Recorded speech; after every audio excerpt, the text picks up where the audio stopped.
હવે જે 2000ની સાલમાં 1900ની સાલમાં જે જન્મ્યા હશે એને આ વાત લાગુ પડતી હશે. આપણે જે ઘડિયા મોઢે રાખતા હતા એક એક ચોકો ચોકો 16 એ કેવી રીતે એની એક ટ્રેક શીખવાડું છું. તો એકવાર ધ્યાનથી આ જુઓ વિડીયો. જુઓ, એક એક એક દુ બે, એક તરી 3, એક ચોક 4, આ એકનો ઘડિયો. હવે બેનો ઘડિયો લખવો હોય તો કેમનું લખાય? આવી રીતે 1 2 3 4 5 6 7 8 9 10 11 12 13 14 15 16 17 18 19 20. હવે 3નો ઘડિયો કેમ લખશું? 1 2 3 4 5 6 7 8 9 10 11 12 13 14 15 16 17 18 19 20 21 22 23 24 25 26 27 28 29 30.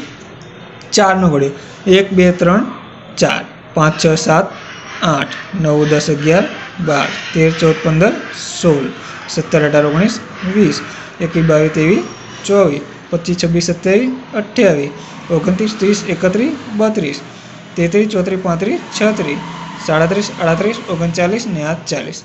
આ 1 2 3 4 4નો ઘડિયો આવી ગયો. હવે તમે એવી રીતે લખતા જાઓ, તમારો ઘડિયો રેડી.